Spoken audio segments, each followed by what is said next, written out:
Hello students, welcome back my YouTube channel Ajay Pandey lectures. आज हम लोग क्लास 12 केमिस्ट्री का दूसरा चैप्टर शुरू करने जा रहे हैं, जिसका नाम है ठोसों की अपूर्णताएं एवं गुणधर्म। तो आज का हमारा लेसन है ठोसों की अपूर्णताएं एवं गुणधर्म। अपूर्णता को हम लोग दोष भी कहते हैं, मतलब कि हमारा जो चैप्टर का नाम है वो यह भी हो सकता है ठोसों के दोष एवं उनके गुणधर्म। तो आइए इस टॉपिक को, इस लेसन को शुरू करते हैं। तो ये जो हमारा लेसन है, यह पहले यूनिट केमिस्ट्री में जो पहला यूनिट है, यूनिट 1, वो है ठोस अवस्था, और उस ठोस अवस्था में ये दूसरा लेसन हम लोग आज शुरू करने जा रहे हैं। तो इस लेसन में जो सबसे पहला टॉपिक होगा वो होगा क्रिस्टल दोष। तो हमारा सबसे पहला टॉपिक हो रहा है, पहला टॉपिक है क्रिस्टल दोष।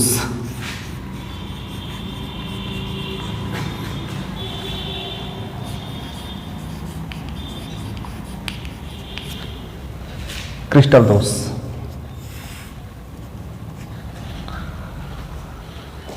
अब ये क्रिस्टल दोष है क्या? तो क्रिस्टल दोष को जानने से पहले हम थोड़ा सा आपको इसके पिछले वाले लेसन 1 में थोड़ा सा ले चलते हैं आपको, फिर लेसन 1 में से थोड़ा सा बताएंगे, फिर लेसन 2 को हम शुरू करेंगे। तो लेसन 1 में हम लोगों ने एक टॉपिक पढ़ा था, निविड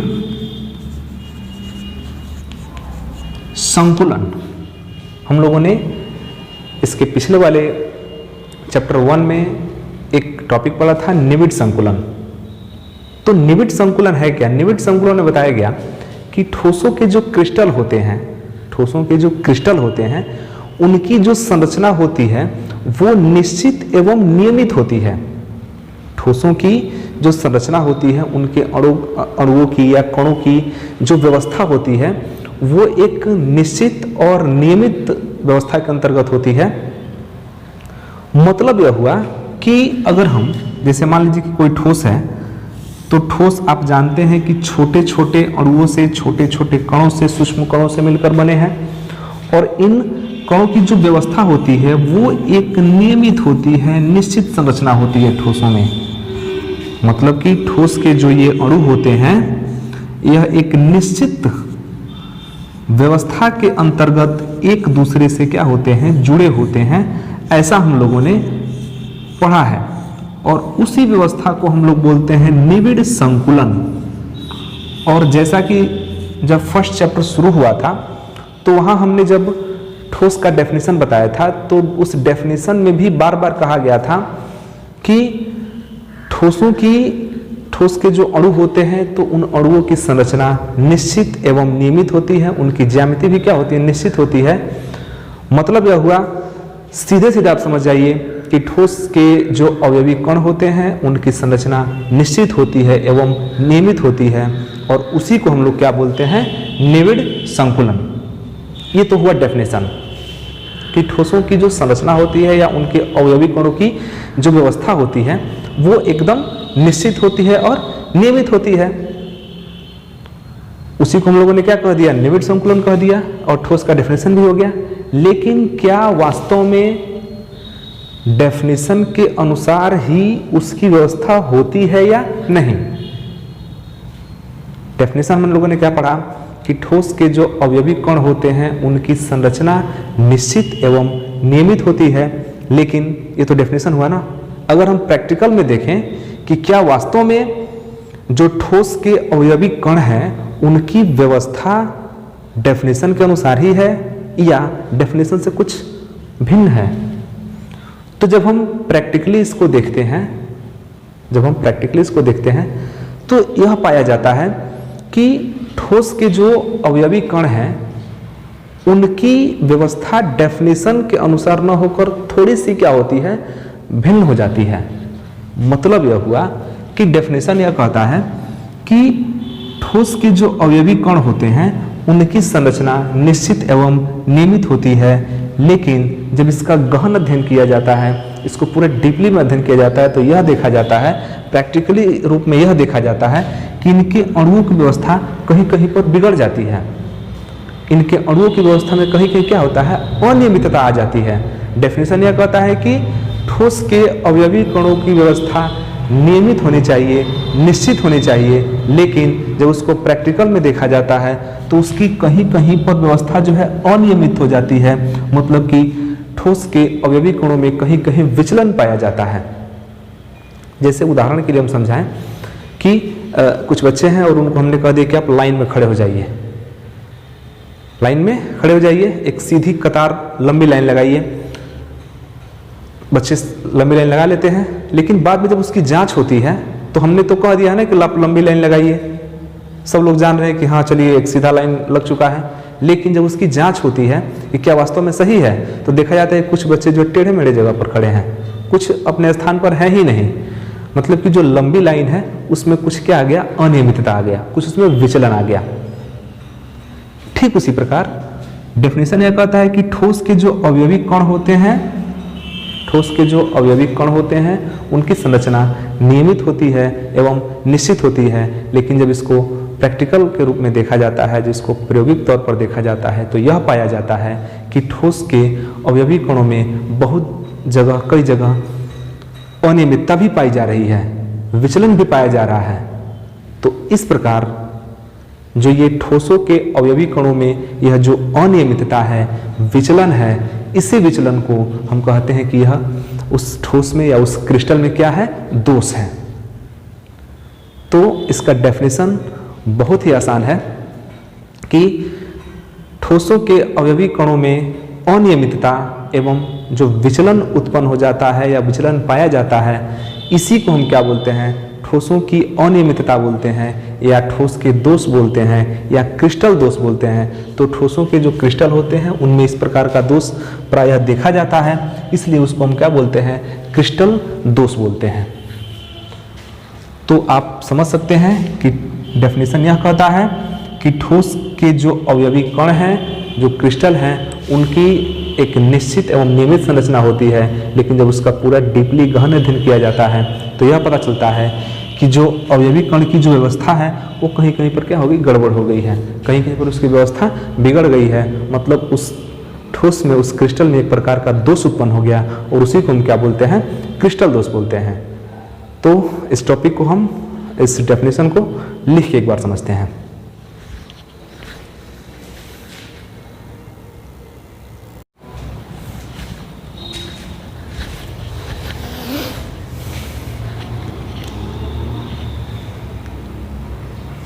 तो हमने यहाँ पर क्रिस्टल दोष का डेफिनेशन लिखा है।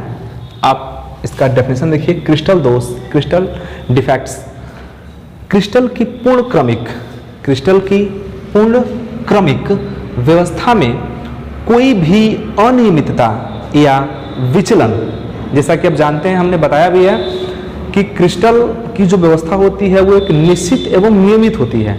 ठोस के जो क्रिस्टल होते हैं वह एक निश्चित एवं नियमित व्यवस्था के अंतर्गत व्यवस्थित होते हैं। यदि किसी भी कारणवश उस व्यवस्था में कोई गड़बड़ी हो जाए, अनियमितता हो जाए, तो हम कहते हैं कि उस क्रिस्टल में क्या उत्पन्न हो गया, दोष उत्पन्न हो गया। जैसे एक दीवार है, और दीवार में आप जानते हैं कि जो ईंट को क्रमशः सजाकर दीवार बनाया जाता है, तो जो दीवार है वह ईंट के क्रमशः व्यवस्थित करने से दीवार का निर्माण हुआ है। यदि किसी भी कारण वहां से 10-20 ईंट नीचे से निकल जाए तो दीवार में क्या आ जाएगा, विकृति आ जाएगी, दीवार में दोष उत्पन्न हो जाएगा। या हम कहेंगे कि जो दीवार है वो, उसमें जो ईंट की संरचना है, व्यवस्था है, वो बिगड़ गई। जो नियमितता थी, हमने बीच में से कुछ ईंट को निकाल दिया, उस नियमितता में अनियमितता आ गया, तो हम कहेंगे कि दीवार में क्या है, दोष है। ठीक उसी प्रकार क्रिस्टल जो होते हैं, ठोस के जो क्रिस्टल होते हैं, उनकी संरचना निश्चित एवं नियमित होती है। यदि उस नियमित संरचना में किसी भी प्रकार की अनियमितता आती है तो हम कहते हैं कि उसमें क्या है, क्रिस्टल दोष उत्पन्न हो गया।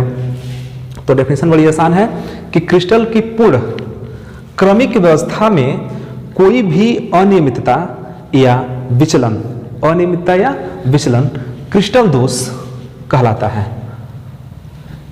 वेरी वेरी सिंपल डेफिनेशन है, बहुत ही आसान है। क्रिस्टल की पूर्ण क्रमिक व्यवस्था में कोई भी अनियमितता या विचलन क्रिस्टल दोष कहलाता है।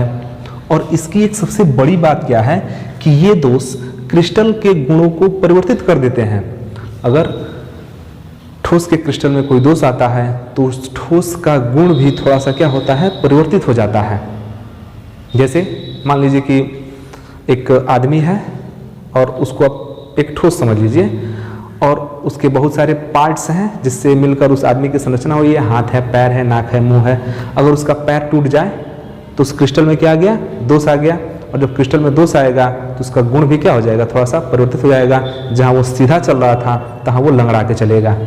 तो इस प्रकार ठोसों में जब क्रिस्टल दोष उत्पन्न होता है तो इस दोष के कारण उसके गुण में भी थोड़ा सा क्या होता है, परिवर्तन हो जाता है। तो ये तो रहा हमारा क्रिस्टल दोष। अब यह क्रिस्टल दोष जो है कई कारणों से उत्पन्न होता है। क्रिस्टल दोष को अगर हम यहाँ से देखें तो कई कारण हैं क्रिस्टल दोष के उत्पन्न होने के। तो कुछ कारण पर हम थोड़ा सा डिस्कस कर लेते हैं। जैसे मान लीजिए कि ये कोई ठोस के अणु हैं, ठोस के अवयवी कण हैं। यहाँ पर देख लीजिए, मान लीजिए कि ये ठोस के अवयवी कण हैं और ये अवयवी कण मिलकर किसी ठोस का निर्माण कर रहे हैं। चलिए इसी पर एक अच्छा उदाहरण आपको हम बता दे रहे हैं। आप इस वीडियो को ध्यान से देखिए और लास्ट तक देखिए ताकि अच्छे से समझ में आ जाए। और जब आप पढ़ने बैठिए तो सारा काम भूल जाइए कुछ देर के लिए। तो ये मान लीजिए कि हमारा क्रिस्टल हो गया, क्रिस्टल, और उसके ये क्या हो गए, ये उसके अवयवी कण हो गए। अब यह अवयवी कण में अनियमितता कहाँ से आती है? अगर अनियमितता की हम बात करें तो हो सकता है, ऐसी संभावना है, मान लीजिए कि एक अवयवी कण यहाँ से निकल के कहीं चला गया। मान लीजिए, ऐसा हम मान ले रहे हैं कि एक अवयवी कण यहाँ से निकल गया, एक मान लीजिए कि यहाँ से निकल गया अवयवी कण, हो सकता है कि एक यहाँ से भी निकल जाए। तो अगर क्रिस्टल के जो अवयवी कण हैं वो तो चूंकि नियमित व्यवस्था के अंतर्गत है, लेकिन किसी भी कारणवश अगर इनके अवयवी कण में कोई विभिन्नता आ जाती है, विचलन आ जाता है। विचलन आने का मतलब कि मान लीजिए कि यहाँ से अवयवी कण आपका क्या हो गया, निकल गया, तो इसमें विचलन आ गया, इसमें अनियमितता आ गई। तो अब इसमें क्या उत्पन्न हो गया, दोष उत्पन्न हो गया, और इसी को हम बोलेंगे क्रिस्टल दोष। तो यह क्रिस्टल दोष किन कारणों से हो सकता है? तो ये भी हो सकता है कि इसके अवयवी कण अपने स्थान से क्या हो जाए, गायब हो जाए, निकल जाए। ये भी तो हो सकता है कि ये अवयवी कण यहाँ से निकल के यहाँ चला आए और यहाँ का स्थान क्या हो जाए, खाली हो जाए। ये गायब तो नहीं हो रहा है, लेकिन इसमें से निकल के, इस लाइन में से निकल के इस थर्ड लाइन में आ जा रहा है, तब भी इसमें क्या हो गया, एक अनियमितता हो गई और यहाँ भी क्या उत्पन्न हो गया, क्रिस्टल दोष उत्पन्न हो गया। ये हम एक अनुमान लगा रहे हैं कि ऐसा ऐसा परिस्थिति हो सकता है कि अवयवी कण अपने स्थान से गायब हो जाए या निकल के यहाँ से दूसरे जगह पर चले जाएं। ये भी हो सकता है। यह भी हो सकता है कि इसके जो इस पंक्ति के जो अवयवी कण हैं ये थोड़ा सा टेढ़े मेढ़े हो जाए या निकल के कुछ इधर चले आए,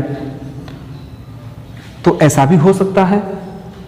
तो कुल मिला के परिस्थितियां चाहे जो भी हो, जैसे भी हो, कुल मिला के क्रिस्टल के जो ठोस के अवयवी कण हैं उसमें होता क्या है कि उनके अवयवी कणों की व्यवस्था बदल जाती है, उसमें अनियमितता आ जाता है और इस प्रकार क्रिस्टल दोष उत्पन्न हो जाता है। अगर हम क्रिस्टल दोष के प्रकार की बात करें कि क्रिस्टल दोष कितने प्रकार के होते हैं, तो यहाँ पर क्रिस्टल दोष मुख्य रूप से 2 प्रकार के होते हैं। तो हम यहाँ पर लिख सकते हैं कि क्रिस्टल दोष मुख्य रूप से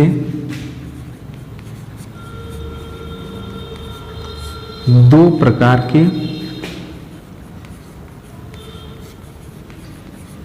होते हैं। जो क्रिस्टल दोष होता है वह 2 प्रकार का होता है।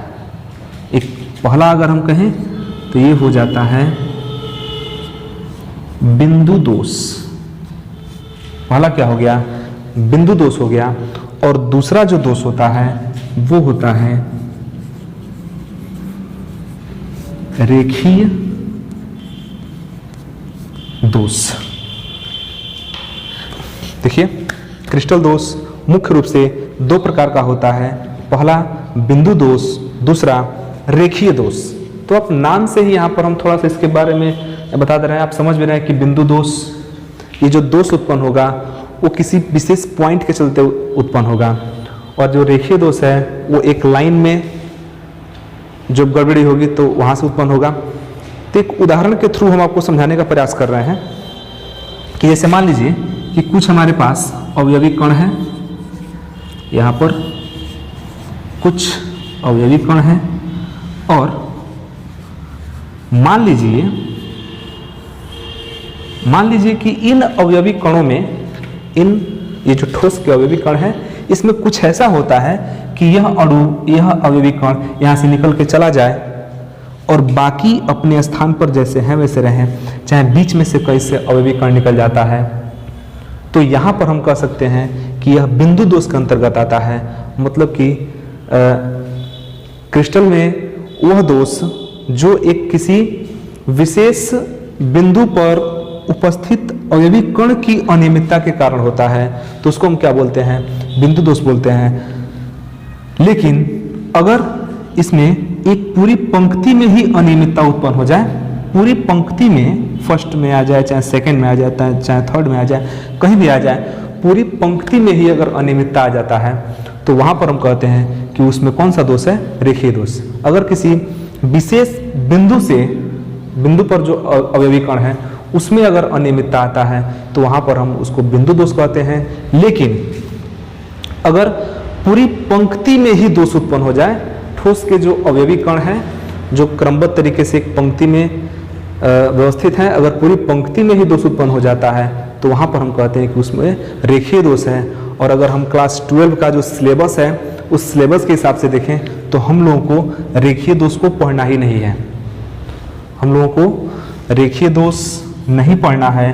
हम लोगों को जो पढ़ना है वो है बिंदु दोष। और जो हम लोग का पूरा ठोस में जितने भी प्रकार का दोष पढ़ना है, जो दोष हमको ठोस में पढ़ना है वो केवल क्या होगा? बिंदु दोष के बारे में ही पढ़ना है। रेखीय दोष के बारे में हम लोग को जो 12 का सिलेबस उसमें नहीं पढ़ना है। तो अब हम इस बिंदु दोष पर ही डिस्कस करेंगे। रेखीय दोष को हम छोड़ दे रहे हैं। तो एक बार आपको हम इसका जो दोष है, क्रिस्टल दोष है, क्रिस्टल दोष का एक बार हम वर्गीकरण आपको समझाते हैं। लेकिन वर्गीकरण समझाने से पहले आप एक बार पुनः समझ लीजिए कि क्रिस्टल की पूर्ण क्रमिक व्यवस्था में कोई भी अनियमितता, चूंकि आप जानते हैं, हम बार बार बता चुके हैं, चूंकि आप जानते हैं कि ठोस के जो क्रिस्टल होते हैं वो एक निश्चित एवं नियमित संरचना के अंतर्गत व्यवस्थित होते हैं। अगर उस व्यवस्था में किसी भी प्रकार की अनियमितता या विचलन उत्पन्न होता है, वो किसी भी कारण से हो सकता है, तो उससे हम क्या बोलते हैं? क्रिस्टल दोष बोलते हैं। तो हमारा डेफिनेशन हो जाता है कि क्रिस्टल की पूर्ण क्रमिक व्यवस्था में कोई भी अनियमितता या विचलन क्रिस्टल दोष कहलाता है। और यह दोष क्रिस्टल के गुणों को परिवर्तित कर देता है। अगर हम क्रिस्टल दोष की बात करें तो क्रिस्टल दोष मुख्य रूप से दो प्रकार के होते हैं। इसमें पहला है बिंदु दोष, दूसरा है रेखीय दोष। इसमें रेखीय दोष हम लोग को नहीं पढ़ना है, हम लोग को केवल क्या पढ़ना है? बिंदु दोष। तो आइए अब इसके दोष पर हम डिस्कस करते हैं।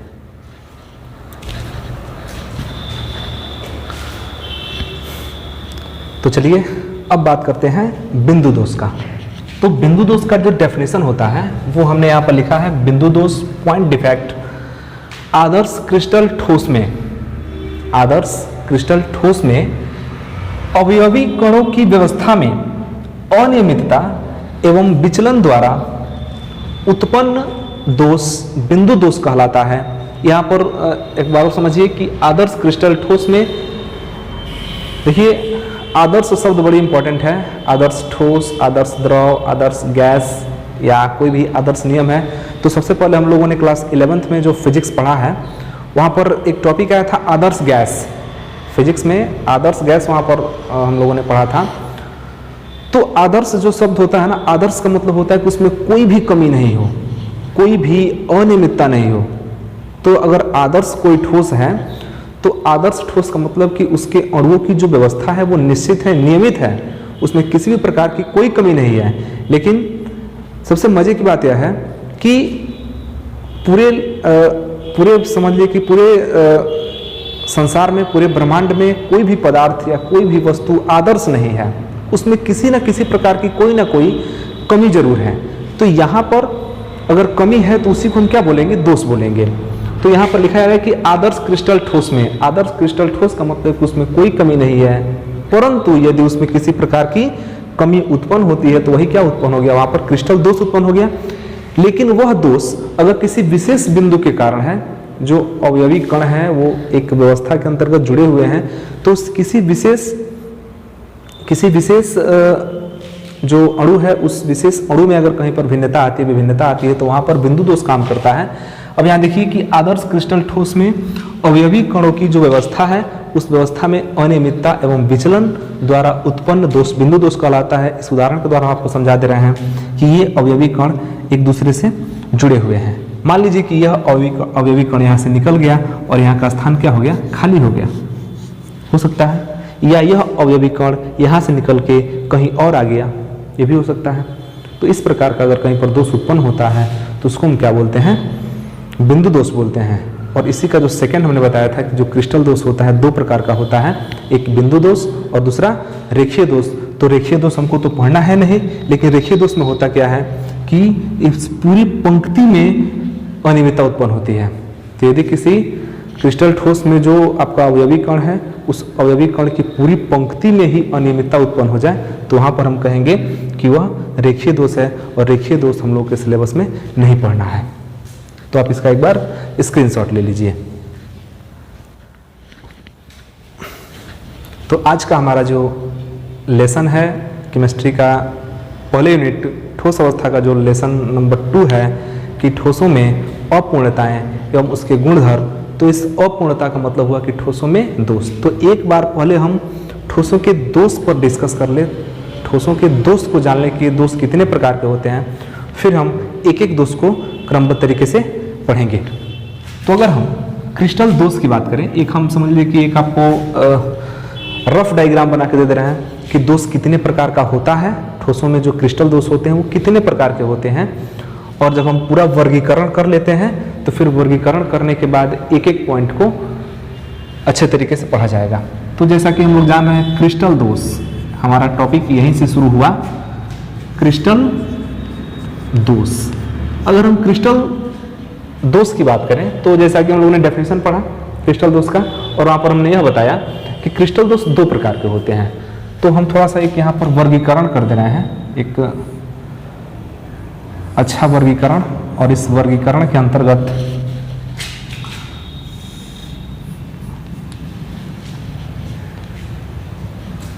चलिए, तो क्रिस्टल दोष दो प्रकार का, एक हो गया बिंदु दोष और दूसरा हो गया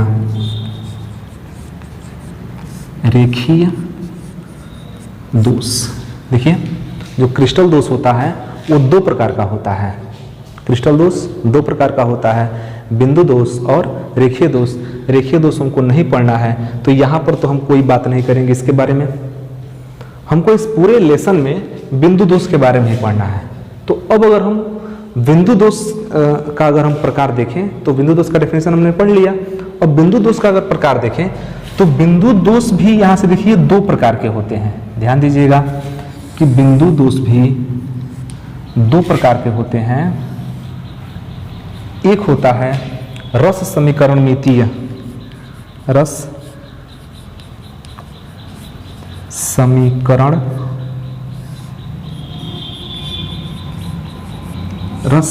मितीय दोष। ध्यान दीजिएगा ये बिंदु दोष का एक प्रकार है रस समीकरण मितीय दोष, और दूसरा होता है अरस समीकरण मितीय दोष। बहुत इंपॉर्टेंट है। क्रिस्टल दोष दो प्रकार का, बिंदु दोष, रेखीय दोष। रेखीय दोष हम लोग को नहीं पढ़ना है तो इसको छोड़ ही दीजिए यहाँ पर। अब बात कर लेते हैं बिंदु दोष का। तो बिंदु दोष भी कितने प्रकार का होता है, दो प्रकार का बिंदु दोष हमने बताया अभी हेडिंग में। तो बिंदु दोष दो प्रकार का, रस समीकरण मितीय दोष और उसके बाद होता है अरस समीकरण मितीय दोष। अगर हम रस समीकरण मितीय दोष की बात करें कि रस समीकरण मितीय दोष कितने प्रकार का होता है, तो रस समीकरण मितीय दोष भी दो प्रकार का होता है। रस समीकरण मितीय दोष भी दो प्रकार का होता है। इसमें जो पहला है वो है रिक्तिका दोष, रिक्तिका दोष, और दूसरा अंतराकाशी दोष, दूसरा अंतराकाशी दोष। ध्यान दीजिएगा, रस समीकरण मितीय दोष भी दो प्रकार का होता है। ये सारा टॉपिक हम लोग को पढ़ना है, केवल क्या नहीं पढ़ना है, इसमें रेखीय दोष नहीं पढ़ना है, बाकी जितना लिख रहे हैं सारा पढ़ना है। तो रिक्तिका दोष और अंतराकाशी दोष, तो यहाँ पर रस समीकरण मितीय दोष भी दो प्रकार का हुआ, रिक्तिका दोष और अंतराकाशी दोष। इसके अलावा इसमें हम लोग को पढ़ना है साटकी दोष। इसके अलावा हम यहीं पर लिख दे रहे हैं, यहाँ पर आप ध्यान दीजिएगा।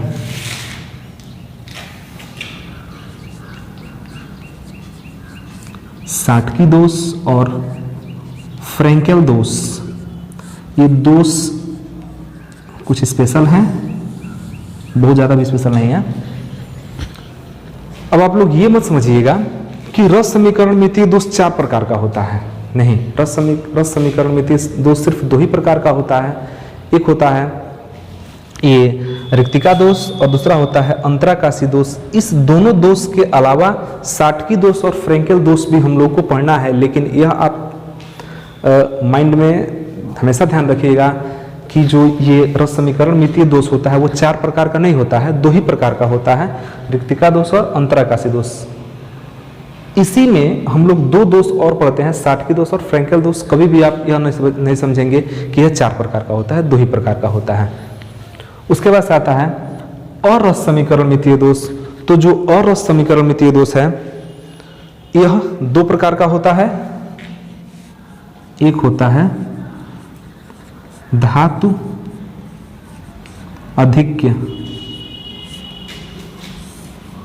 और दूसरा होता है धातु न्यूनता। धातु अधिक्यता कह सकते हैं, धातु अधिक्यता, और दूसरा होता है अधिक्य ही रहने दीजिए। और उस समीकरण मितीय दोष भी दो प्रकार का होता है, धातु अधिक्य और धातु न्यूनता। और अगर यहाँ पर इस धातु अधिक्य भी दोष को भी अगर देखें तो ये भी दो प्रकार का हो जाता है। ये सब दो प्रकार का होता है, यह दो प्रकार का होता है। तो एक होता है धातु, ये होता है धनायन अधिक्य। देखिए धनायन अधिक्य, और यह ऋणायन न्यून, और ये है धनायन न्यूनता ऋणायन अधिकता। धनायन न्यूनता और यह ऋणायन अधिकता। तो यही हमारा जो है पूरा वर्गीकरण हुआ, दोष का वर्गीकरण। क्रिस्टलीय दोष, क्रिस्टल दोष दो प्रकार का, बिंदु दोष, रेखीय दोष। रेखीय दोष नहीं पढ़ना है, हम लोग केवल बिंदु दोष पढ़ना है। बिंदु दोष भी दो प्रकार के, रस समीकरण मितीय दोष और रस समीकरण मितीय दोष। आप ज़्यादा मतलब अभी विचार नहीं करना, ज़्यादा नहीं सोचना है। सारा टॉपिक हम एक एक क्रमबद्ध तरीके से पढ़ेंगे। जितना टॉपिक हमने यहाँ पर लिखा है सारा का सारा पढ़ना है, क्योंकि हमने पहले सीधे इसका क्या बता दिया, वर्गीकरण बता दिया, ताकि आपको ध्यान में रहे कि हमको पढ़ना क्या क्या है। तो बिंदु दोष दो प्रकार का, रस समीकरण मितीय दोष और अरस समीकरण मितीय दोष। अगर हम रस समीकरण मितीय दोष की बात करें तो ये भी दो प्रकार का होता है, रिक्तिका दोष, अंतराकाशी दोष। और इसके अलावा इसमें दो दोष और पढ़ने हैं, साटकी दोष और फ्रैंकेल दोष। और अगर हम अरस समीकरण मितीय दोष की बात करें तो यहाँ पर हमको पढ़ना है धातु अधिक्य और धातु न्यूनता। और धातु अधिक्य भी दो प्रकार का होता है, मतलब यह जो धातु अधिक्य दोष है ये भी दोष दो प्रकार का होता है, धनायन अधिक्य ऋणायन न्यूनता।